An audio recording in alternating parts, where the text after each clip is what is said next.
Amis internautes de Séné Plus, l'émission Nous allons en parler reçoit cette semaine M. Momar Diong, directeur de publication de Vision Mag. M. Momar Diong, bonjour. Bonjour, Seigne Saliou. L'actualité, c'est la bombe lâchée par Lamine Diack et c'est relatif au financement de la campagne de M. Macky Sall en 2012. Dans les colonnes du journal Le Monde, le journal français Le Monde, il a fait des révélations selon lesquelles il aurait participé à 1 million de dollars, dans la campagne de Macky pour renverser le président Abdoulaye Wade. Quelle est la lecture que vous faites de telles révélations? Moi, je pense qu'il faut lire cette affaire d'abord par rapport à Lamine Diack et à la brillante carrière qu'il a eue jusque-là au niveau des instances mondiales et notamment de l'IAF. Et c'est vraiment regrettable que cette carrière finisse de cette façon-là, avec des aveux aussi circonstanciés de la part de quelqu'un comme lui. Et il me souvient que lorsque l'affaire a éclaté et qu'il a été mis en examen, très peu de Sénégalais avaient cru à la chose.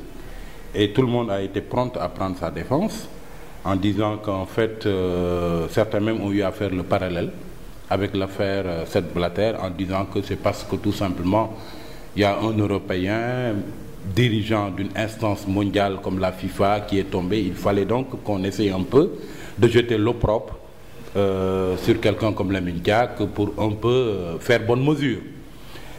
Et c'est pour cette raison d'ailleurs que cette affaire-là est d'autant plus décevante quand ça aboutit comme ça. Et si les propos prêtés à Lamine Diack dans le monde se révélaient, vraiment on serait très triste pour la carrière qu'il a eue jusque-là et que ça finisse de cette façon.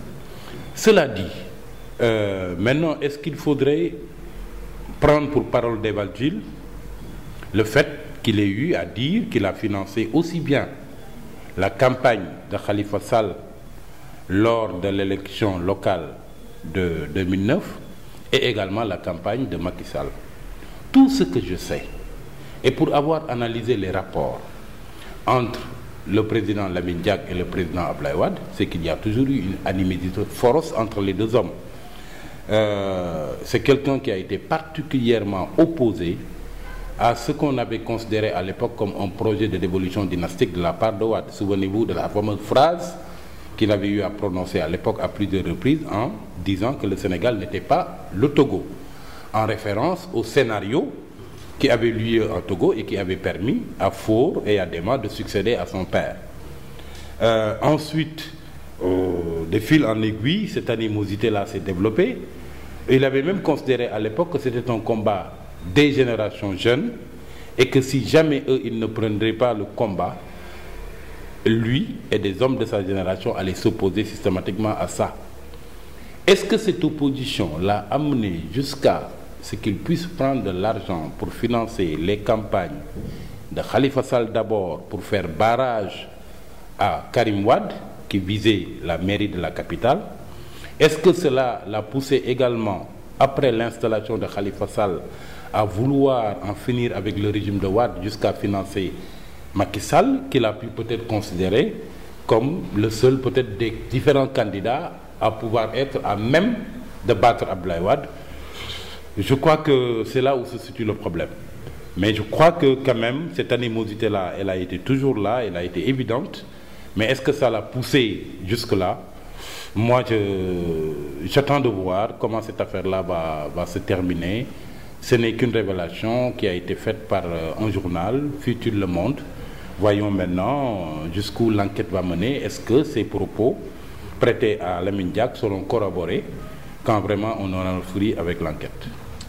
Il se trouve que la première personnalité du pays, Monsieur le Président de la République, est éclaboussée par ces révélations de Monsieur Lamine Diack. Est-ce que du côté du palais, il ne faut pas intervenir pour essayer de donner des explications par rapport à ces déclarations de M. Lamine Diack? Je me suis rendu compte qu'en fait, du côté du palais, on s'est empressé très vite de démentir l'information. Maintenant, ce démenti vaut ce qu'il vaut. Je crois que de façon encore beaucoup plus formelle et plus organisée, parce que c'est au pif en fait qu'on a eu à réagir par rapport à ça dans le show.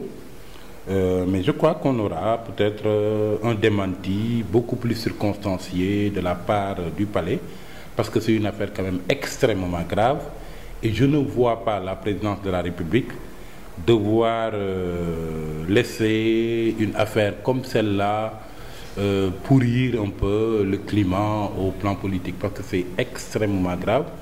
Et je crois que plus tôt le palais démentira de façon formelle et de façon circonstanciée cela, mieux ça vaudra. Parce que nous sommes dans un contexte politique, et dans un contexte politique tendu comme celui que nous vivons, il est évident que si on laisse faire, cette affaire-là pourra être exploitée par une opposition qui n'en espérant peut-être pas tant. Donc je crois qu'ils ont intérêt au niveau de la présidence de démentir ça de façon très formelle avec des preuves à l'appui. De toute évidence, il me semble qu'il sera difficile à M. Lamine Diack, si tant est que ces propos-là étaient avérés, de prouver qu'il aura donné de l'argent à Macky Sall et également à Khalifa Sall pour les soutenir dans leur campagne. Lamine Diack, ex-président de l'I2AF, qui passe aux aveux, une tache noire sur le Sénégal? Une tache noire sur le Sénégal, une tache noire également sur l'Afrique, parce que je ne croyais pas que vraiment, vu la carrière brillante qu'il a eue à signer jusque-là, qu'il puisse tomber aussi bas. Je crois que ça me rend très triste, c'est même triste de devoir en parler.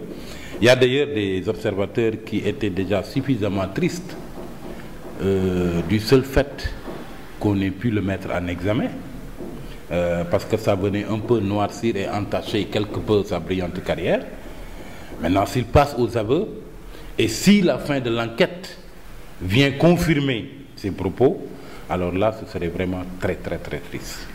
Pour lui, pour le Sénégal, pour l'Afrique aussi. L'autre actualité est l'attrait au référendum.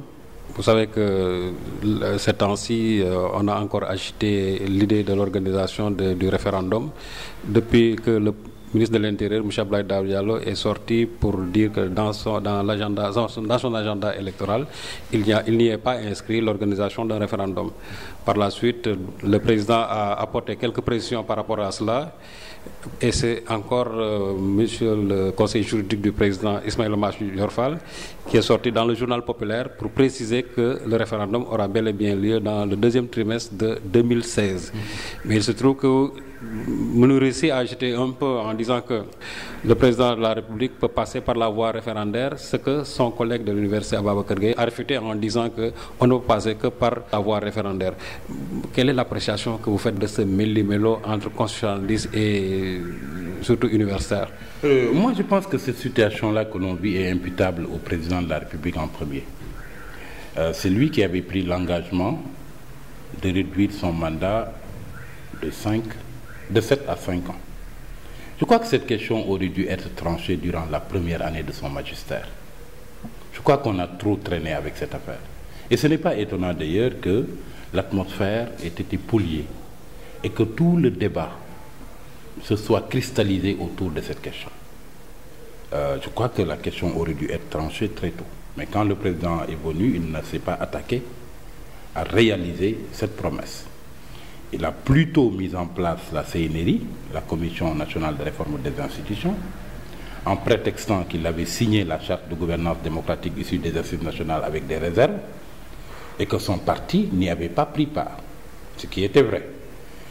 Et à la suite de quoi, il a voulu que Mbou et l'essentiel des membres du comité de pilotage des assises nationales remettent le métier à l'ouvrage et fassent des audiences foraines pour recueillir les avis des Sénégalais sur les réformes institutionnelles qu'il fallait faire.